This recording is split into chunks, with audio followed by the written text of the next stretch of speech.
Hello and welcome to the Crystal Podcast on iCode Media. Today I had a conversation with Jeff Harrell, who is the Vice President of Product for EssilorLuxottica Wholesale.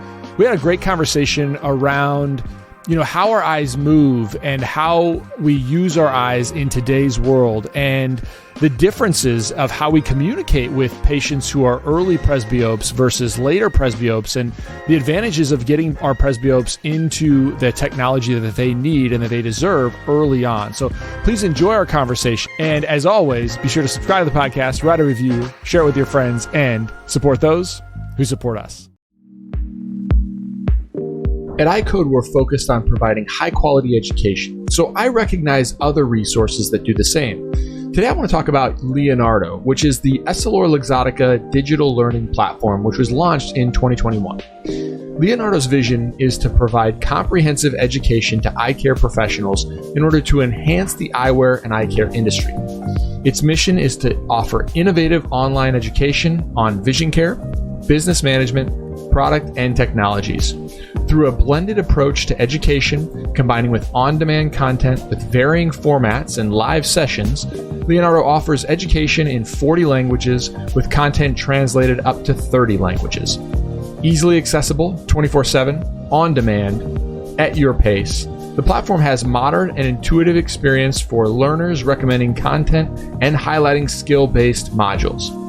Since its launch, Leonardo has delivered almost 4 million hours of education, earning a reputation as the leading destination for learners across our industry. Moreover, the offer is enriched by live sessions and courses led by EssilorLuxottica experts and renowned external experts on myopia, presbyopia, light management, and refraction, giving access to the latest scientific and clinical insights. Leonardo has recently enriched its learning proposal by offering curated access to Harvard Business Publishing courses that will enhance both personal and professional skills. The new powerful selection complements the treasure of existing content on the Leonardo platform. It's available in a dedicated area divided into two main sections, Harvard Manage Mentor and Harvard Manage Mentor Spark. Discover a world of education at leonardo.essilorluxottica.com.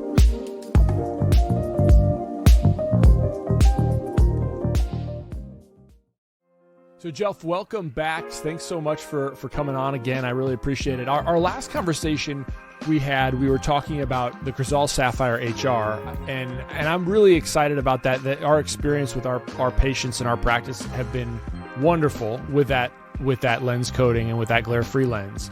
And you were right. We had discussed a little bit about my selfishness within the conversation of sort of this anti-static, so I wouldn't get the dust on my lenses. But it's been pretty cool to see that how resistant they are to scratching and how aggressive you can be with your cleaning and still have a great smudge-free, scratch-free lens. So thanks for not letting me forget that part in terms of having that conversation with my patients.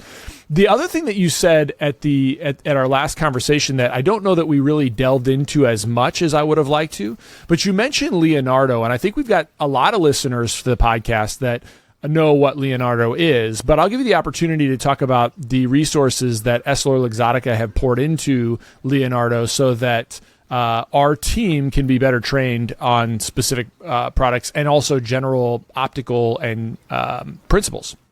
No, I mean, thanks for the opportunity. I'm glad to be back. What's great about Leonardo is that is another example of how EssilorLuxottica is taking ownership of being a leader in this industry, because there's a lot of responsibility that comes with that. And for us, education is critical. I think we talked about it in the last our last podcast, where the education of the whole team, the staff, where there's the optometrists in the exam lane, the opticians in the dispensary, having everyone on the same page, having a similar level of knowledge, having the education about the products and the benefits makes it so much easier to make that final recommendation, that final prescription to your patient, so that they can walk out happy with what they want. Leonardo is by far a wealth of knowledge about the business. And I mean it from every aspect. If you want to learn about lenses, if you want to learn about frames, there's some really great videos on there about some of the brand storytelling around some of our best frame brands that we have when you think about Ray-Ban, Oakley, Persol. But then at the end of the day, you can get very technical. I can get really into the weeds on the manufacturing process. I can learn as much as I want about any Varilux design or Crizal coating. Or for some of your newer staff members, just the basic fundamentals of optics. And it's a great resource and place to go earn credit for certification classes for things like ABO if your staff needs that. I can't speak highly enough about Leonardo. I use it quite a bit because there's always something new out there. So I highly encourage you and your colleagues to visit it. Yeah, thanks for doing that. I just wanted to give it some justice so people knew exactly what we were talking about last time. The thing I really wanted to dive into today, what I'm excited about, is the Varilux XR series, and that's actually launching tomorrow. So I get to have the pleasure of talking to you about this right before this comes out. So, let's start by having a conversation around just progressive lenses in general, and sort of dive deeper so I can get an understanding. Again, most of my patients, we talked about this last time, but about glare-free lenses, but it really applies to progressive lenses as well, as most of our patients in my practice, when they purchase glasses from us, are not purchasing a lined bifocal or a trifocal. They purchase a progressive lens. They choose a progressive lens. They have great experiences with the progressive lens that we use, and as I've talked about before on the podcast and with you, we use Varilux products in our practice and have for basically since I've been out of school. And so I say that to say that our patients have really great experiences with the designs that we're using for them in our practice.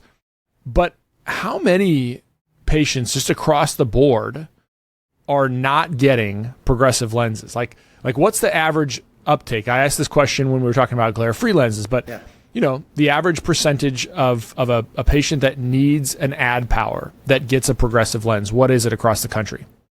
Well, first and foremost, I applaud you and thank you for prescribing and recommending Varilux to all your patients with presbyopia. The sad thing is that's not what we see in the market.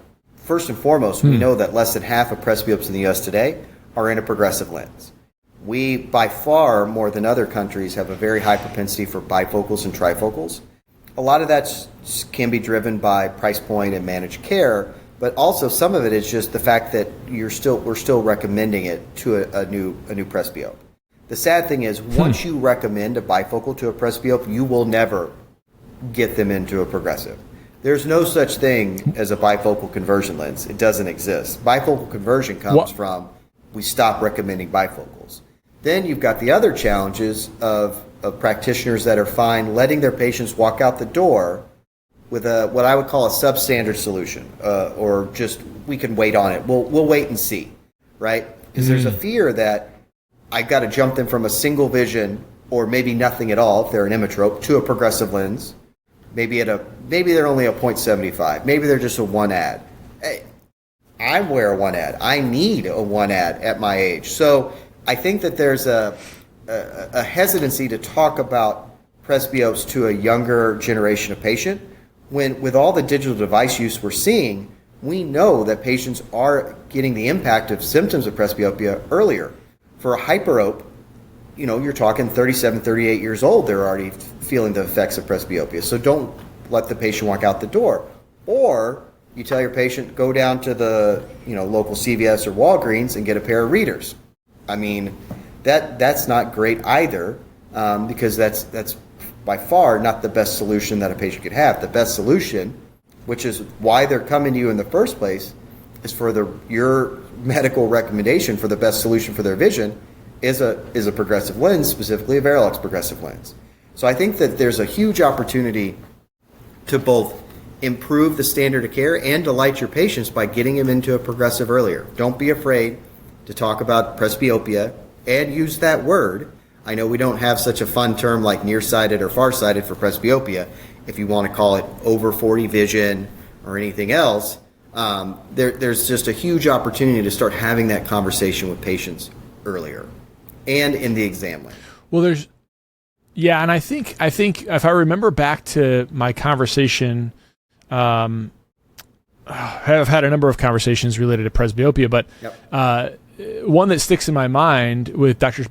Barnett and Lowe was this idea of like 4 million new presbyopes annually that kind of start to hit that 40-year-old mark. And then you start doing the math on it, and it's like, well, there's a number of those patients that never wind up in our practice. And I can't remember those numbers, but there's a lot of them. Like, it's something like 30 million across the country that are presbyopes that basically just use reading glasses. But I started doing the math, and like if there were four now, not all presbyopes never saw the eye doctor before, but essentially what that looks at is if there's 4 million new patients that are developing presbyopia every year, and there's 45,000 just optometrists in the country, you're talking about 100 patients every year on average entering into an optometric practice. Mm-hmm. And let's say that even half of them, which I think is an overestimation, or actually an underestimation, if even half of them were new to the practice, new to entering into eye care, and you just say a low estimate of revenue per patient of, let's say, $250, just total revenue per patient, you're talking about, like, on the low end, 1 year, just from that 1 year of new patients delivered to the practice is like $25,000 to the practice. Now, that might not seem like a ton over the course of, 1 year, but keeping those patients happy, good vision, and continue to come back into the practice, it starts to compound. Because it's not just those patients that come back the next year, but it's those patients plus the new patients that have just turned presbyopic and now want another solution. So the other thing that you talked to me about last time that I was kind of underselling in myself is, and I like the point that you made, was your medical opinion and your medical prescription and recommendation for what that patient needs. And I think that I could do a lot better job, and I think many of us could, of saying, look, Mrs. Smith, you're complaining of some of this glare that you're experiencing mostly, or this difficulty with bright lights specifically related to your cataracts or to your macular degeneration. And we can kind of embrace some of those other things, like polarized lenses or like transitions lenses, that allow us to highlight the fact that the patient does have a medical disease that may or may not need surgical or pharmaceutical intervention, but the interventions that we can offer within the lenses also play a big factor in that. And I need to do a better job of that. But I think that's since our last conversation, that was a point that made me kind of think, yeah, I can do better by linking that. So thanks for bringing that up today as well as last time. I mean, think about it, at the end, you probably get very in-depth in the exam lane with a contact lens, right? Some of it's based on the fact it's differently regulated, it goes in the body, but I mean, at the end of the day, the result for the patient is the same, so why wouldn't you go into the same depth of trial with lenses, right? Or at least discussion of lenses, especially related to presbyopia, in the exam chair. I think you've got a captive audience being the patient that is they're there to listen to you. That's their whole purpose of being there. And make sure you're planting that seed, and that helps the team in the front when we're talking about the different opportunities and different recommendations for the lenses. I think it comes together, and to me, to your point, yes, you get the 25,000 incremental revenue. You add that to the lifetime value of the patient if you get them into a progressive solution, 2 to 3, maybe even 4 repurchase cycles earlier. But also, don't forget, they are a presbyope. It is what they need to solve the problem that they're having. And it's coming from you, the medical professional, which is what they're looking for.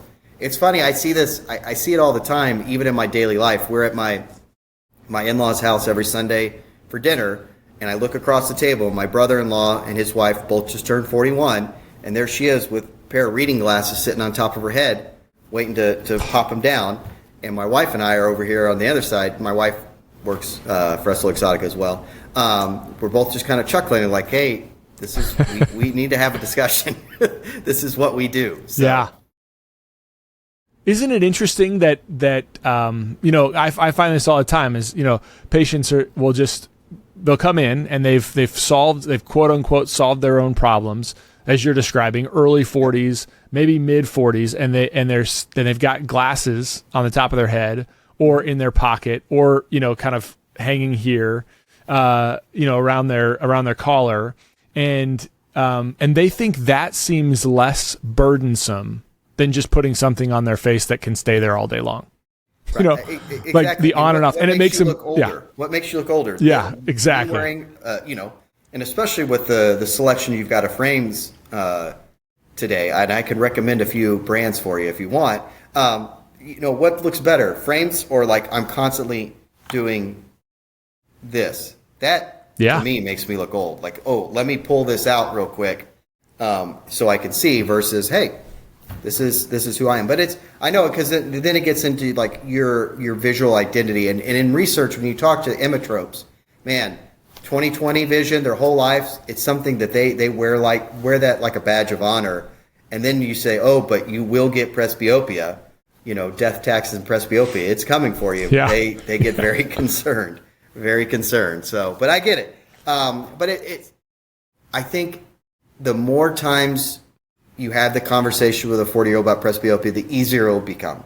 And one could argue it's a little bit of it's part of the job, right? It's the duty as a medical professional. This is what they have. No other medical condition would you say, hey, let's just wait and see.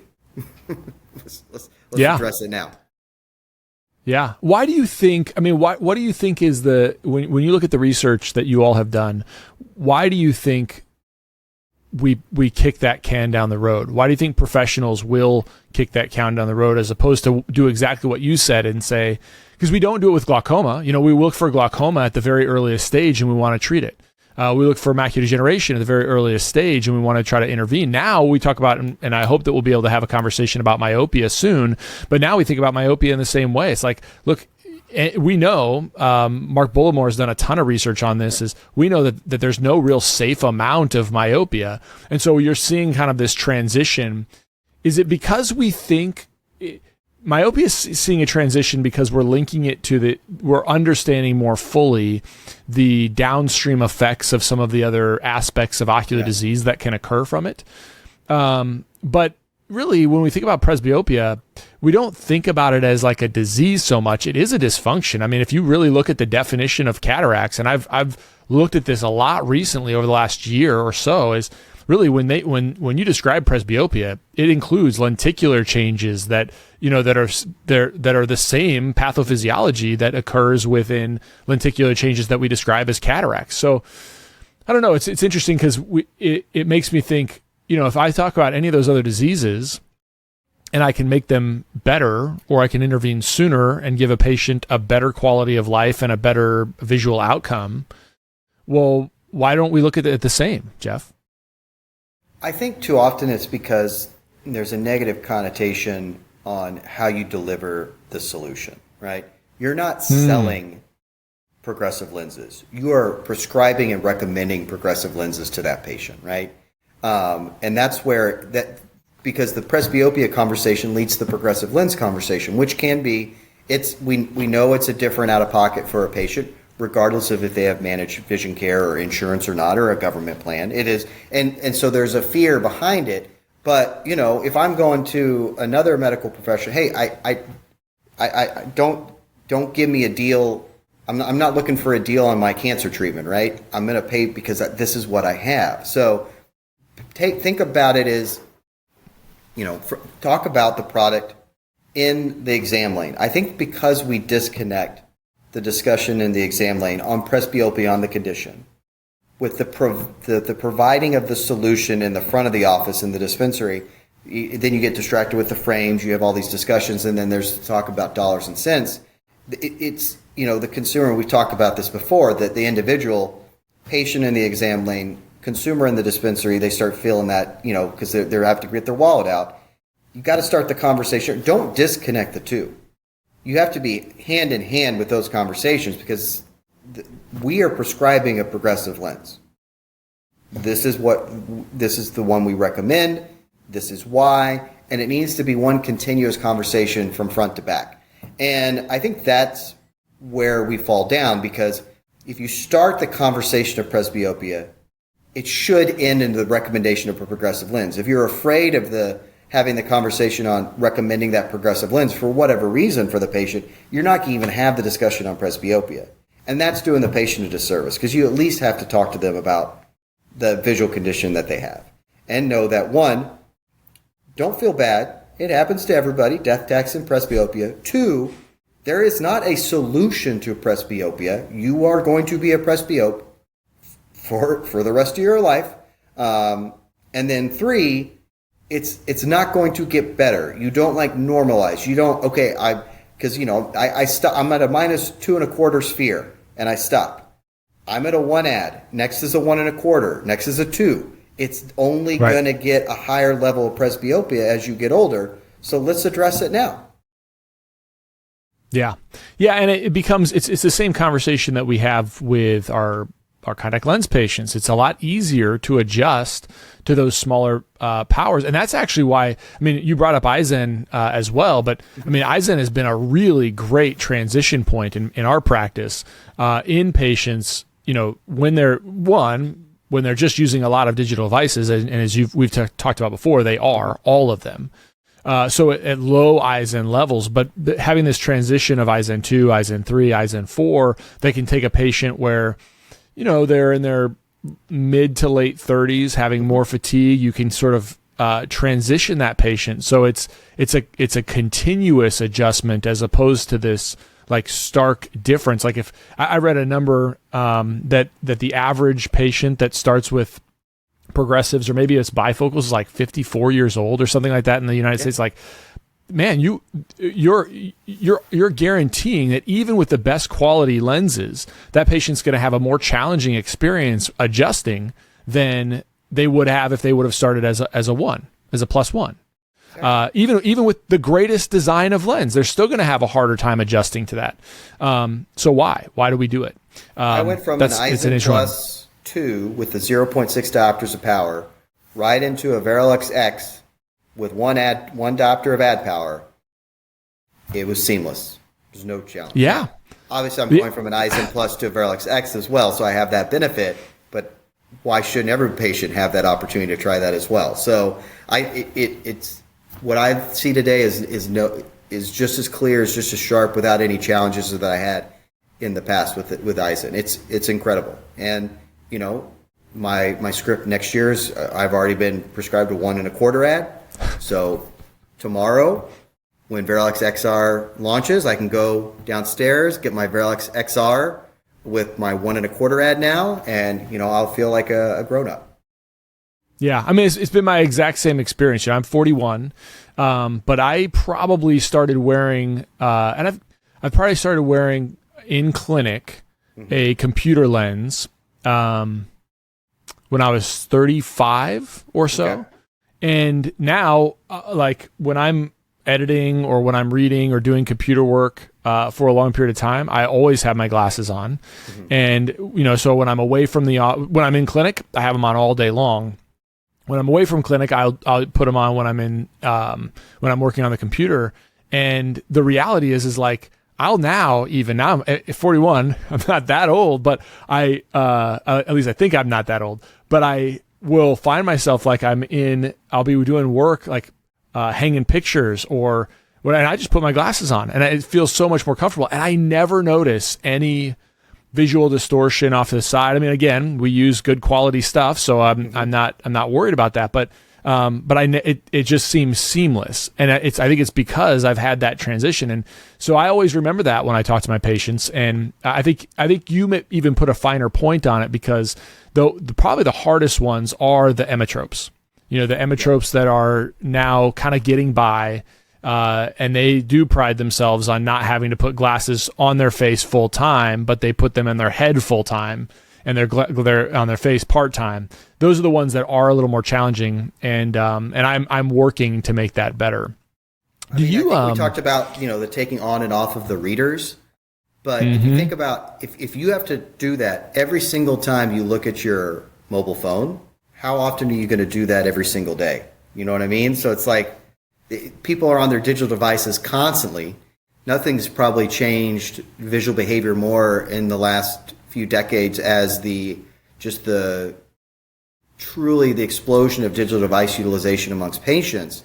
So if they're going to be on their phone or tablet all day, and every time they need that, they need their readers, it doesn't make sense to limit the patient to a reader. If this is how they, there's no digital life, if this is life. So you need the right solution for it. Well, I think that brings up, you brought up the last 20 years, and I finished optometry school in 2008, and so I've been practiced now. I guess it's 15 years, so almost 15 years to the day that I've had my license, and so that's crazy to think about. But we either immediately after I graduated or right before I did, we had the VisiOffice 1. And then we've upgraded to the VisiOffice 2, and now we have other customized measuring devices in our practices. And I know that there's a new one now that I'd like you to talk about that you're using within Essilor. But the cool part is we've had as-worn technology now. We've had the ability to take these measurements for 15 years. And that's what's exciting to me about the Varilux XR series lenses is that we actually have this 15 years at least of data from taking all these custom eye measurements where people are, where they're looking and how there's this center of rotation and where that center of rotation, and we're going to want to have different powers and how that patient is using their eyes. And that's sort of culminated, my understanding from reading the details about this lens that's coming out tomorrow, is that's my understanding of the additional benefits is we've done a good job of placing things where they belong for a long time as worn. But now, Jeff, we can do something extra because we have all those data points over those years. Tell me about that. Yeah, no, I think that, for us at EssilorLuxottica, we invest so heavily in research and development, and it's incredibly critical when it comes to how we develop the next generation of Varilux progressive designs. When we think about the knowledge that we have about optics and the human visual system, and then we are just adding to that knowledge based on the technology we have to do research at an exponential rate almost every single year.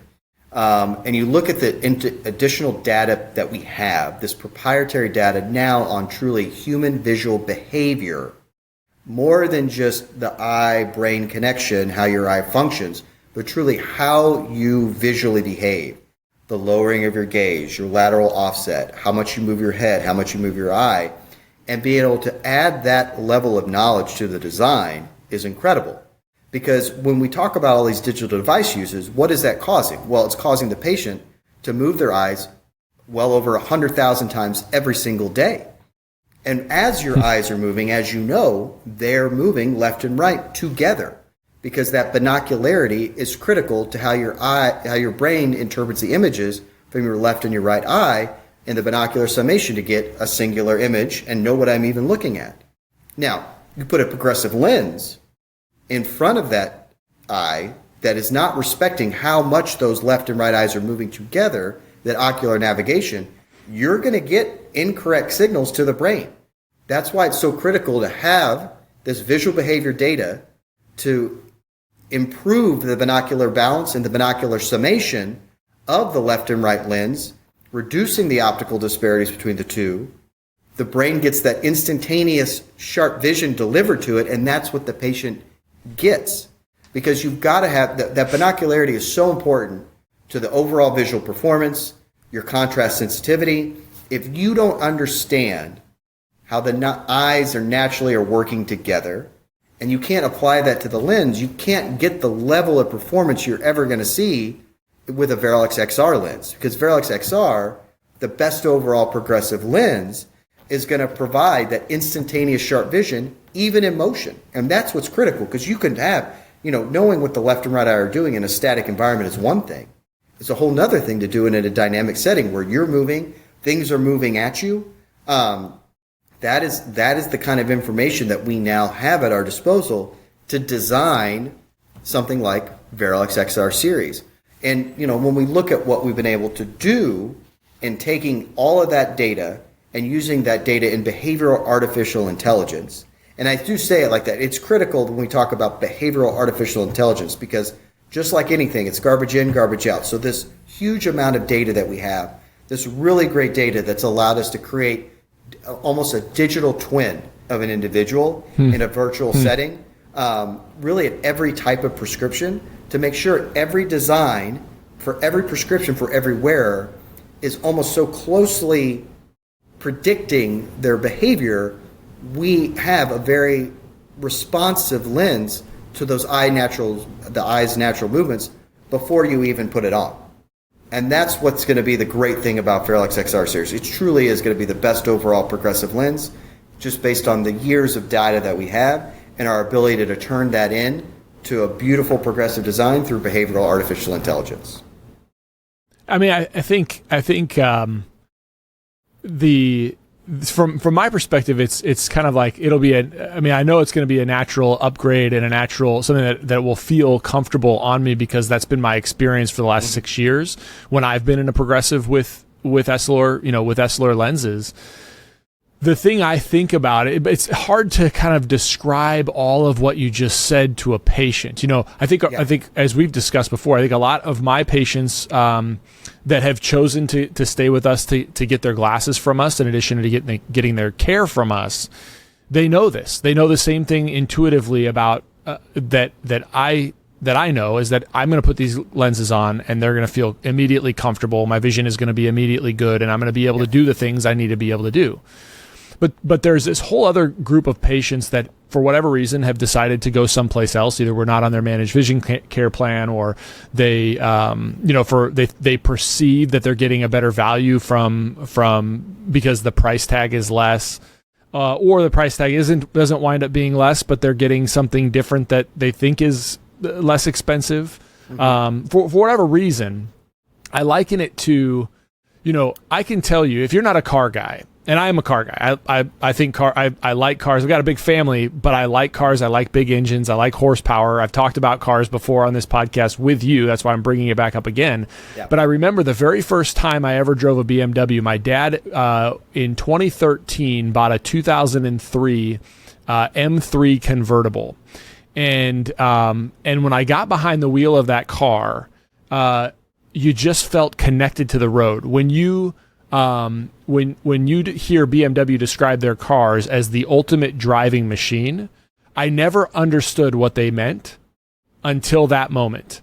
And so then that kind of bound me to it, right? So I don't know, and I like your insight into how do we have this conversation effectively and efficiently with our patients about what they're going to experience when they've upgraded from the Varilux X design, perhaps, to the XR.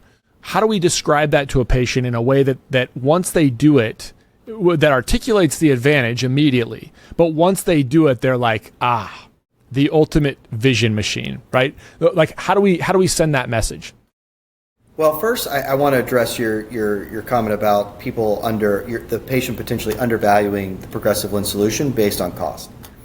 I think a lot of that is a result of the practitioner not talking about, just like you would recommend and prescribe a contact lens by the brand and product name, doing the same thing with a lens. So if you just say, here's the progressive lens we recommend, and you just say progressive, and then the patient goes and walks by a location and says, we sell progressive lenses as well for X amount of dollars, they're not going to know that that's any different than what you prescribe them. If you say, I'm prescribing you Varilux XR series, because over and above Varilux X, you're going to have instantaneous sharp vision, even in motion. So wherever you look, regardless of what's going on, you'll always maintain that sharpness of vision.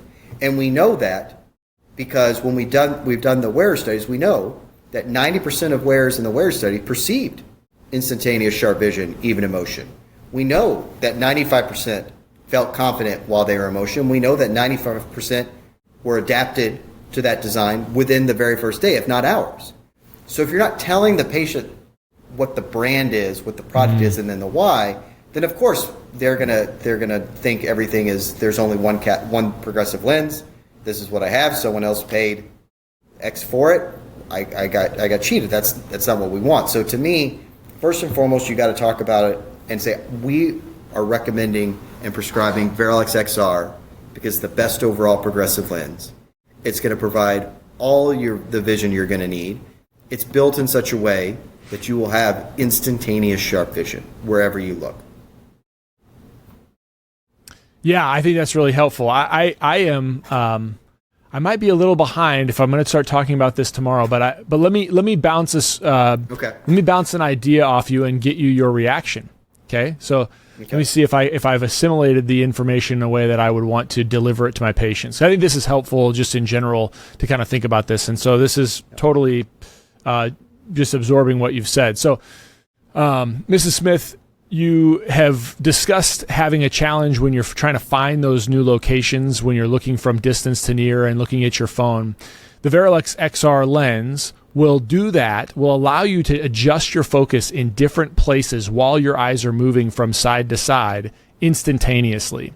And when we look at the studies on this lens, 90% of patients report that immediately, or even within a few hours on the longer end, they're going to be able to see more comfortably and clearly than their previous really high quality lenses. Something like that, Jeff, may articulate.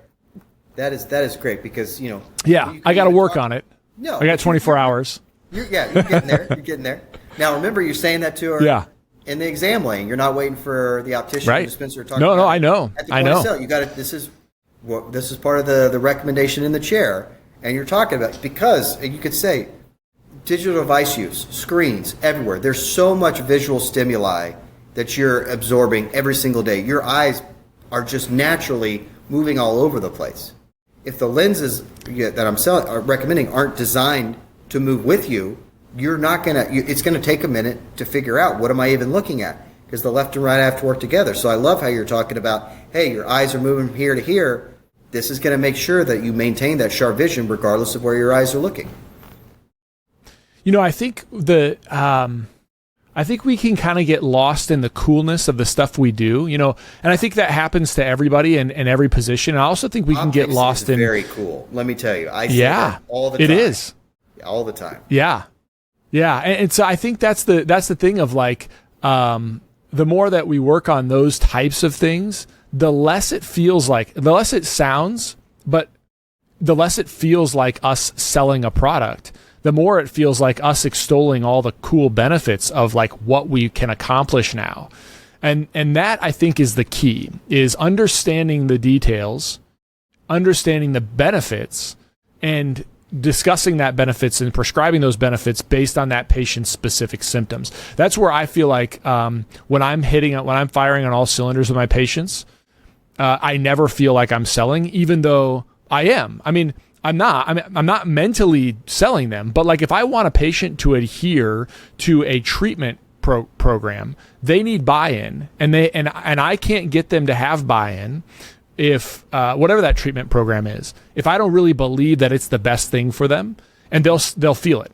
And so that's why I love kind of working through that with you, and this has been helpful for me, even just kind of scripting out, or when I say scripting, that may not be exactly scripting, but how do I want this to sound for most patients, I think is very helpful for me to think through.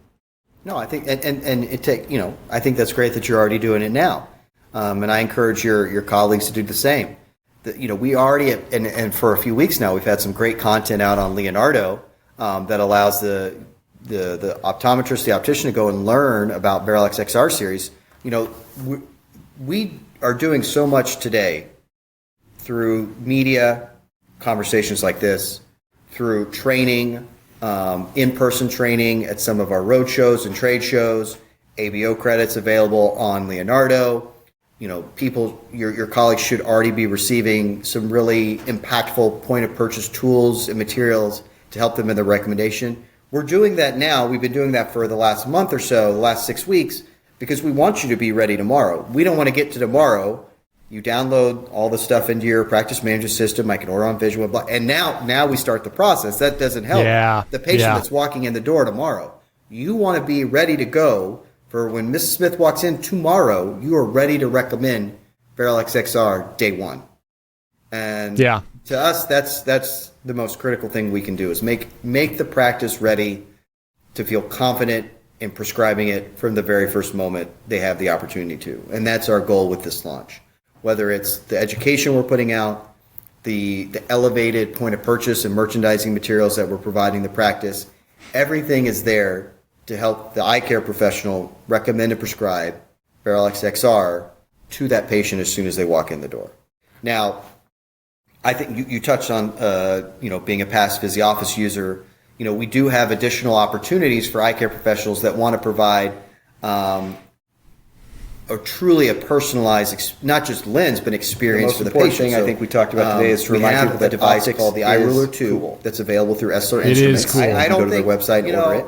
It's a Google, device that sits on an iPad with a clip on the frame. That is the very high technology when you think about less than it. So don't let your colleagues what I like to call follow the blue bouncing ball test for the Varilux Varilux XR XR series. series. 6 years of four R&D, individual millions parameters, of data points, studying where gaze all over lowering, the world, reading to get distance, to where we lateral are today, offset, where we and will truly be how your eye tomorrow with follows Varilux XR the series. ball, the best overall to get progressive that, what we lens, call the first NDB, DB, the near visual behavior, behavior, because it's going to predict when that the visual is applied behavior to of your Varilux patient. XR becomes So Varilux I XR hope Track. your Think colleagues about tracking and you your have eyes. great success And with it. by then, I know we're you not will just based on everything using I've seen all of our great data in the wear to studies predict and in R&D, the visual behavior of your patient. and I think it's going to we be are using the actual visual another behavior of great that individual innovation patient in the for design our customers, so you get for your all the patients, instantaneous for our sharp vision industry, of Varilux XR, to show them really but that- now with that up to a optics is cool. 25% reading Jeff zone. Harrell, thanks so based on the much. Appreciate it, man. prescription, We'll do to this make sure again that soon. that reading zone is perfectly positioned in place for that individual's behavior, so they have the most comfortable visual experience they can.